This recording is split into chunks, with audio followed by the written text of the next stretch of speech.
All right. I'm excited to share with you today 8 steps to both achieve and maintain your ideal weight.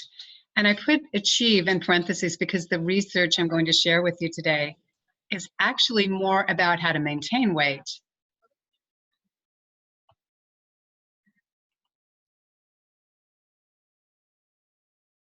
Sorry about that. I had an echo there coming through from Facebook. So in this research, they were showing what was different about women in particular who maintain their weight after weight loss. And there's an amazing, really kind of horrifying statistic that only about 5% of people maintain their weight loss more than a year after they lose their weight. So there was a national registry that was developed to register people who had achieved their ideal weight and were continuing to maintain their ideal weight. And 80% were women. And that's not surprising because it seems like not completely, but that it's more women than men who are concerned about their weight. So 80% of the registry includes women, and they ask them, what are you doing? What do you do on a daily basis to help you to maintain your ideal weight? So I'll be sharing with you those 8 steps. And I also want to share with you about why this is a major thing for me, why it's important for me. This is a picture of me. You know how well you can see that when I was a baby. I was about a year old. And can you see how my legs were splayed out at a 90-degree angle? That's because I was born without a hip socket on one side, and they put me in this special pillow. It's called a FRICA pillow that splayed out my legs at 90 degrees so that the head of the femur, the top of the thigh bone, could actually grind a hip socket into the pelvis. So bless him, Dr. Barron caught that when I was born. And usually it's not caught till a baby's about a year old and they start to walk, and they don't walk normally. The femur slides up and down on the pelvis so that the baby drops down to one side and they're basically crippled. So I'm so grateful Dr. Barron caught that right when I was born. It meant though that I didn't move around very well because my legs were constantly splayed out at that 90-degree angle. So I gained a lot of weight. I was a fat, chubby baby, and I continued to be a fat, chubby kid.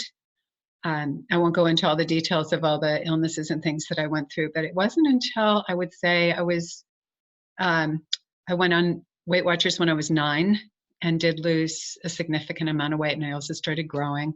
But it's been a lifelong, ongoing challenge for me to achieve and maintain my ideal weight. So I share these things with you in part not because I'm so perfect and I have everything all cleaned up and I just know exactly what I'm doing. It's more because I have to work at this too, like many other people. So what are the 8 steps that are in common, the 8 things that people do who do maintain their ideal weight? And the first is that they eat a low-fat, low-calorie diet. The average person in the United States eats a diet that's about 36% of the calories coming from fat. The person who maintains their weight is about 24% of their calorie intake comes from fat.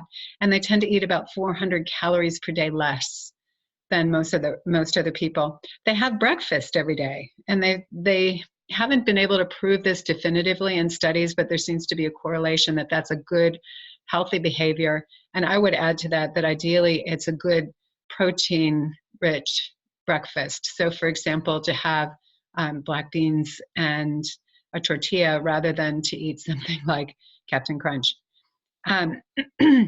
They maintain the same diet every day. So they don't eat a certain way during the week and then go wild on the weekend, and they don't binge on holidays. They eat the same way day in and day out. And to me, that's a really, really important clue, not only for maintaining weight, but also for achieving ideal weight, because I know of countless people, patients included, who go on these, quote, jumpstart diets to boost their metabolism, to begin their weight loss. Well, guess what? When you go back to your usual way of eating, the weight goes back to the usual place on the scale, and often with a few pounds extra because of the stress that you've put the body through. So that's the way the body cushions after a weight loss is, oh, wow, we just went into famine. So we're going to put a little bit of extra weight on when that particular diet is over. And each time we injure the body's metabolism a bit more. So ideally you get onto a diet, a way of eating, a way of life that you're going to sustain over a long period of time.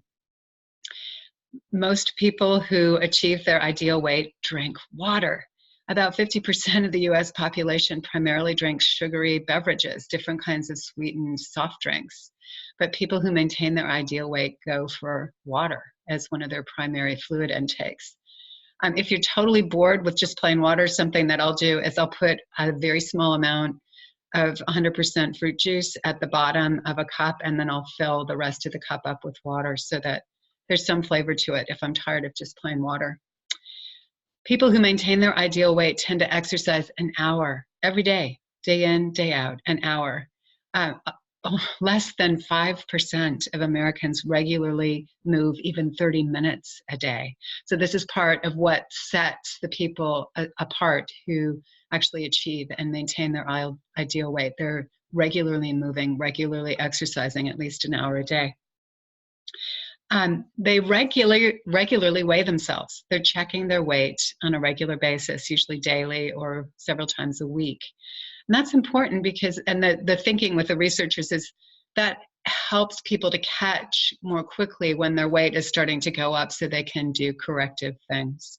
So people who get on the scale once a month, a couple times a year, they're the ones who are more likely to be gaining weight over time. I'm not talking about being obsessive compulsive about your weight, but to be mindful about your weight is very helpful. I would add to that, and this is for another conversation, body composition is really important too. The weight is one part of the story, an important one, but it's one part of the story. They spend very little time in front of the television. So right now, the average person in the United States spends 28 hours in front of the television each week. They could almost have another half-time job, more than half-time job, or do a lot of different things with 28 hours a week. The person who maintains their ideal weight spends 10 hours or less in front of the television. Obviously, they're doing other things like moving. Another is that they sleep at least 7 hours a night. We know from research that people who are sleep deprived tend to make something called ghrelin, G-H-R-E-L-I-N, ghrelin. And ghrelin increases our appetite. It's as if the body is trying to compensate for the loss of energy from lack of sleep by increasing food intake. But in the long run, it doesn't work very well. So sleeping is really important to be able to maintain normal appetite. So those are the 8 things that you can do on a daily basis that can really help you. And I would say not only in maintaining your ideal weight, but also in achieving your ideal weight. Because remember, you want to do things that you can sustain, that you can do over an extended period of time to be able to achieve your ideal weight. Thank you so much for joining me. I'm also going to post a link below for something called Skinny Jeans at 50 plus. Or Skinny Jeans Forever, rather. It's a 30-day challenge. You receive a recording each day for 30 days.